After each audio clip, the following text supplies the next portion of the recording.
கார்த்தி ரேவதி சீரியலேருந்து சூப்பரான ப்ரோமோ வந்திருக்கு. நம்ம அதை பற்றி தான் இந்த வீடியோக்குள்ளே நம்ம பார்க்க போகிறோம். துர்காவுக்கு கல்யாணம் ஆன விஷயத்தை குடும்பத்தில் உள்ள அவ்வளோருமே பார்த்துருந்தாங்க. இதனால அங்கே ரொம்பவே பதட்டமான ஒரு சூழ்நிலை தான் ஏற்படுது. ஏன்னா சாமுண்டீஸ்வரிக்கு துர்காவுக்கு ஏற்கனவே கல்யாணம் நடந்த விஷயம் தெரிஞ்சு போனதுன்னா அப்புறமா என்னெல்லாம் நடக்க போகுது, கார்த்தி துர்காவை எந்த மாதிரிக்கு சூழ்நிலை சாமுண்டீஸ்வரிகிட்ட காப்பாற்ற போகிறாங்க அப்படிங்கிறத நம்ம இந்த வீடியோக்குள்ளே பார்க்க போகிறோம். நம்ம வீடியோக்குள்ளே போகிறது நம்ம சேனலுக்கு எல்லாம் சப்ஸ்கிரைப் பண்ணலன்னா அவங்களாம் சப்ஸ்கிரைப் பண்ணிக்கிடுங்க. பக்கத்தில் உள்ள பெல் பட்டனை கிளிக் பண்ணிடுங்க. வாங்க வீடியோக்குள்ளே போகலாம். கார்த்தியை தான் காட்டுறாங்க. கார்த்தி சொல்லிட்டு இருக்கிறாங்க, நல்ல மாதிரி எல்லாமே ஓட்டெல்லாம் முடிஞ்சு போச்சுது, இன்னும் 3 நாள் கழிச்சதுக்கு அப்புறமா ரிசல்ட் வரும் அப்படிங்கவோ. அப்போ சாமுண்டீஸ்வரி பார்த்தோம்னா அவங்க நான் கோயிலுக்கு போயிட்டு வரேன் அப்படின்னு சொல்லிட்டு அவங்க கோயிலுக்கு கிளம்பிடுறாங்க. அடுத்ததாக பார்த்தோம்னா பாட்டி சொல்லிட்டு இருக்கிறாங்க, என் பேத்திங்களாம் என் வீட்டுக்கு வந்தால் எவ்வளோ சந்தோஷமாக இருக்கும், அதான் சாமுண்டீஸ்வரி தான் இப்போ வீட்டில் இல்லையில, அதனால என் பேத்திங்களெல்லாம் வீட்டுக்கு அழைச்சிட்டு வா கார்த்தி அப்படிங்கவும். கார்த்தியும் பார்த்தோம்னா அவங்க எல்லாரையும் அழைச்சிக்கிட்டு அவங்க பார்த்தோம்னா அவங்க பாட்டியோட வீட்டுக்கு போகிறாங்க. அங்கே பாட்டி வீட்டுக்கு போனதுமே இவங்க எல்லாரும் ரொம்பவே ஹாப்பியாக இருந்துட்டு இருக்கிறாங்க.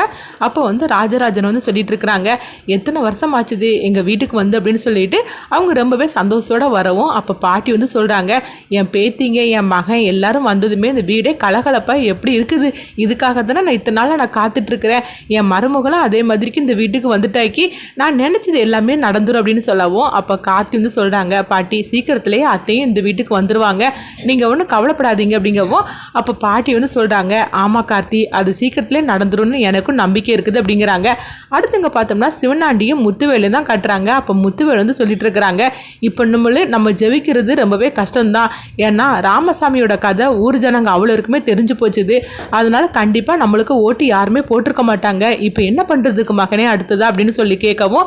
உடனே சிவனாண்டியும் சொல்கிறாங்க, என்ன பண்ணுறதுக்குன்னே தெரியல சித்தப்பா அப்படின்னு சொல்லிட்டு இருக்கும்போதே, சரி நான் சித்திக்கு ஃபோன் பண்ணுறேன் அப்படின்னு சொல்லிட்டு சித்தின்னு சொல்லிட்டு ஒரு கேரக்டரை காட்டுறாங்க புதுசாட்டு. அப்போ சிவனாண்டி அவங்க சித்திக்கு நடந்ததெல்லாம் சொல்றாங்க. இது கிட்டதுமே அவங்க சித்தி சொல்றாங்க, என்ன மகனே இவ்வளவு விஷயம் நடந்திருக்குது, நீ முன்கூட்டியே சொல்லியிருந்தேன்னா இந்த எலெக்ஷன்ல நீ தான் ஜெயிச்சிருப்ப, அந்த சாமுண்டீஸ்வரி எப்படிப்பட்டவனு எனக்கு நல்லாவே தெரியும், ஆனா அவளுக்கு மாப்பிள்ளையான்னு சொல்லிக்கிட்டு ஒருத்தனை சொல்லிட்டு இருக்கிறியே அவனை பத்தி எனக்கு தெரியாது, ஆனா இவ்வளவு தூரம் நடந்திருக்குன்னா நீ என்கிட்ட முன்கூட்டியே சொல்லியிருக்க வேண்டியது என்ன, எல்லாம் முடிஞ்சதுக்கு அப்புறமா எனக்கு ஃபோன் பண்ணி சொல்றீ அப்படிங்கவோ. ஆமா சித்தி நானும் எப்படியாவது சமாளிச்சிடலான்னு சொல்லி தான் பார்த்தேன், ஆனா எங்களால ஒண்ணுமே பண்ண முடியல, ஆனால் கண்டிப்பாக சாமுண்டீஸ்வரி தான் இந்த எலெக்ஷனில் ஜெயிக்க போகிறா, ஆனால் எப்படியாவது இதை பிரச்சனை பண்ணி அவளை தடுத்து நிறுத்தணுமே அப்படிங்கும்போது நீ ஒன்றும் கவலைப்படாத மகனே, நான் தான் வந்துருந்தோம்ல, நீ ஒன்றும் கவலைப்படாத அப்படின்னு சொல்லிட்டு இருக்கவோ. சரி சித்தி நாங்களே அங்கே வாரோம் அப்படின்னு சொல்லவும் சரிதான் அப்படிங்கிறாங்க. அடுத்து பார்த்தோம்னா அவங்க சித்தியோட கேரக்டர் ரொம்பவே அவங்க கொஞ்சம் மோசமானவங்களா இருக்கிற மாதிரி காட்டுறாங்க, ரொம்ப ஸ்ட்ரிக்டாக அவங்க இருக்கிற மாதிரி காட்டுறாங்க. அந்த மாதிரிக்கு இருக்கும்போது அவங்க கிட்ட யாரோ பணம் வாங்கியிருக்காங்க போலுக்கு. அப்போ அந்த பணத்தை அவங்களால கொடுக்க முடியல. உடனே பார்த்தோம்னா சிவனாண்டி சித்தி அவங்கள போட்டு அடின்னு அடிச்சுட்டு இருக்கிறாங்க. அப்போ அவங்க சொல்றாங்க, இங்க பாருங்க நானும் எவ்வளோ ரூபா தான் கொடுத்துருக்கிறேன் வட்டி, ஆனாலும் நீங்க இந்த மாதிரி எங்களை போட்டு கஷ்டப்படுத்துறீங்களா அப்படிங்கவும். அப்படியா இன்னும் 2 அடியை வாங்கிக்கோன்னு சொல்லிக்கிட்டு இன்னும் 2 அடியை கொடுக்குறாங்க. ஐயோ எங்களை அடிக்காதீங்கம்மா, நீங்க சொன்ன மாதிரிக்கு நான் பணத்தை திருப்பி கொடுத்துருதம்மா அப்படின்னு சொல்லிட்டு அவங்க விட்டா பொருண்டு ஓடுறாங்க. அப்புறம் சிவனாண்டியும் அவங்க முத்துவலும் அவங்க வராங்க. உடனே சிவனாண்டியோட சித்தி சொல்றாங்க, என்ன சிவனாண்டி உன்னை பார்த்து எவ்வளோ நாள் ஆச்சுது, ஆனா பிரச்சனைன்னு சொன்னாதான் என்கிட்ட பாக்குறதுக்காக வருவியா, அந்த சித்தி அப்பதான் உனக்கு ஞாபகத்துல வருமா அப்படிங்கவோ. இல்ல சித்தி அப்படிலாம் ஒண்ணும் இல்ல, ஊர்ல கொஞ்சம் நிறைய வேலை இருந்தது அதனாலதான் வர முடியாம போச்சு அப்படிங்கவோ. சரி நீ ஒன்னும் கவலைப்படாத, உன் பிரச்சனை இல்லை என்ற சொல்லிட்டே இல்ல, நான் இப்பவுமே நான் கிளம்பி வாரேன், அந்த சாமுண்டீஸ்வரிய நான் ஒரு கை பார்க்காம விட மாட்டேன், அவளா நானும் பாத்துரலாம் அப்படின்னு சொல்லிட்டு இருக்கிறாங்க. அடுத்துங்க பார்த்தோம்னா பாட்டி வீட்டுல தான் காட்டுறாங்க. அப்ப எல்லாருமே ரொம்ப சந்தோஷமா இருக்கவும், அப்ப நம்ம ஒரு கேம் விளையாடலாம் அப்படின்னு சொல்றாங்க. அப்படியா கண்ணாமூச்சி விளையாடலாமா அப்படிங்கும்போது உடனே எல்லாரும் சரி அப்படிங்கிறாங்க. அப்ப ரேவதி தான் கட்டுறாங்க, கண்ணாமூச்சில் ஆடுற மாதிரிக்கே நம்ம கார்த்தியை கெட்டி பிடிச்சி முத்தம் கொடுத்துடணும் அப்படின்னு சொல்லிட்டு அவங்க நினைக்கவும். அப்போ ரேவதியோட கண்ணை கெட்டி விட்டுருதாங்க. அப்போ ரேவதி கார்த்தின்னு தெரியாத மாதிரியே கார்த்தியை கெட்டி பிடிச்சி அவங்க முத்தம் கொடுக்குறாங்க. ஐயோ ரேவதி நீ யாரை தெரியுமா பிடிச்சிருக்கிற அப்படின்னு சொல்லவும் உடனே ரேவதியும் தெரியாத மாதிரிக்கு அவங்க கண்கட்டை கழட்டி பார்க்குறாங்க. ஐயோ நான் பாட்டி நினச்சிட்டு உங்களுக்குலாம் முத்தம் கொடுத்துட்டேன் அப்படிங்கவும். உடனே எல்லாருமே ரேவதியை போட்டு கிண்டல் பண்ண ஆரம்பிச்சிருந்தாங்க. கார்த்தியும் சிரிச்சுக்கிட்டு நிற்கவும், ரேவதி தெரியும் பாட்டிக்கும் கார்த்திக்கும் வித்தியாசம் தெரியாமையா நீ இருக்கிற, நீ எல்லாம் தெரிஞ்சு தானே பண்ணணும் அப்படின்னு சொல்லிக்கிட்டு ரேவதியை போட்டு எல்லாரும் கிண்டல் பண்ணிட்டு இருக்கவும் ரேவதியும் எனக்கு அதெல்லாம் தெரியாது அப்படின்னு சொல்லிட்டு அவங்களும் வெக்கப்பட்டு இருக்கிறாங்க. அடுத்து பார்த்தோம்னா துர்காவோட கண்ணை கட்டுறாங்க. அப்போ துர்கா வந்து அவங்க தொடுறதுக்காக வரப்படுது. அப்போ வந்து அவங்களுடைய கால் வந்து ஒரு சேரில் இடிச்சிருது. இடிச்சதுமே அவங்க கீழே விழுந்துருந்தாங்க. விழுந்ததுமே எல்லாரும் ஓடி போய் என்னாச்சு அப்படின்னு சொல்லி பார்க்கவும், அப்போ பார்க்கும்போது துர்காவோ காலத்தில் கடந்த தாலி வந்து வெளியே விழுந்துருது. இதை பார்த்ததுமே எல்லாரும் அதிர்ச்சி அடைகிறாங்க. அப்போ ரோஹிணி கேட்குறாங்க, என்ன துர்கா உனக்கு கல்யாணம் ஆயிடுச்சுதா அப்படின்னு சொல்லி கேட்கவும், இப்போ பாட்டி ராஜராஜன் எல்லாருமே அதிர்ச்சி அடைகிறாங்க. அப்போ கார்த்தி ரேவதியும் ஐயோ இது என்னது துர்கா காலத்தில் கடந்த தாலியை இப்போ எல்லாரும் பார்த்துட்டாங்களே, இப்போ என்ன நடக்க போதோ தெரியலன்னு சொல்லிட்டு அவங்களும் அதிர்ச்சியோடு இருக்கவும், உடனே ரோஹிணி வந்து கேட்டுட்டு இருக்கிறாங்க, என்ன துர்கா உன் கழுத்தில் தாலி கிடக்குது, அப்போ ஏற்கனவே அன்னைக்கு சித்தி வந்து பார்த்து தான் சொன்னாங்களா, அப்போ அதெல்லாம் உண்மை தானான்னு சொல்லி கேட்கும் போது அப்போ பாட்டியும் ராஜராஜன் வந்து கேட்டுட்டு இருக்கிறாங்க, என்ன துர்கா உன் கழுத்தில் எப்படி தாலி வந்துச்சு அப்படிங்கவும், அப்போ ராஜராஜன் கேட்குறாங்க, இந்த தாலி யார் கட்டினான்னு சொல்றியா அப்படின்னு சொல்லிட்டு அவங்க பயங்கரமாக திட்டும் போது உடனே வந்து கார்த்தி வந்து தடுக்கிறாங்க. இங்கே பாருங்க மாமா, துர்காவுக்கு கல்யாணம் முடிஞ்சிருச்சு அப்படிங்கிறாங்க.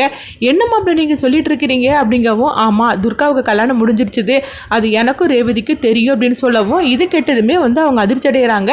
அப்போ பாட்டி கேட்குறாங்க, என்ன கார்த்தி சொல்லிட்டு இருக்கிற, நீ சொல்கிறதெல்லாம் பார்த்தா என் தலையே சுற்றுது அப்படின்னு சொல்லவும், அப்போ யாருக்கு நீ கல்யாணம் பண்ண அப்படின்னு சொல்லி கேட்கும்போது நவீனதமாக நான் கல்யாணம் பண்ணிக்கிட்டேன் அப்படிங்கிறாங்க. அப்போ கார்த்தி வந்து நடந்ததெல்லாம் சொல்கிறாங்க.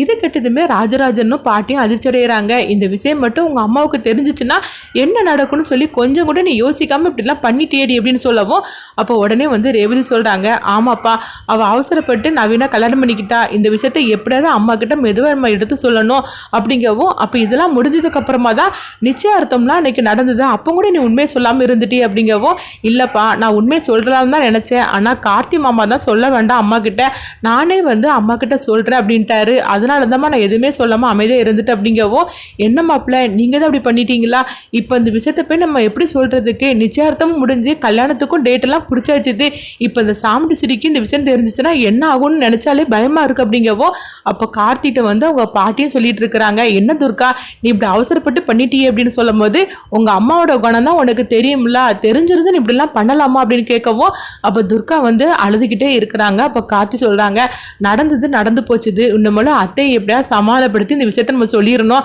அது வரைக்கும் யாருமே வந்து அத்தை கிட்ட இந்த விஷயத்தை பற்றி சொல்லக்கூடாது அப்படிங்கவும், உடனே எல்லாருமே சரி அப்படிங்கிறாங்க. இந்த மாதிரி நடந்துட்டு இருக்கு.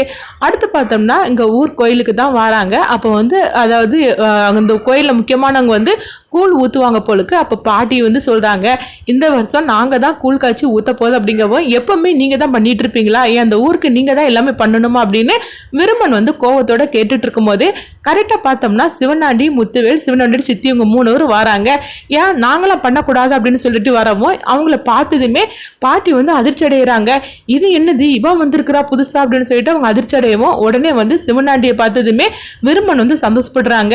பரவாயில்லையே சிவனாண்டி சித்தி வந்துட்டாங்களா, அப்போ இன்னும் கோயிலில் களை கட்ட போகுது அப்படின்னு சொல்லிக்கிட்டு அவங்க சந்தோஷப்பட்டுட்டு இருக்கிறாங்க.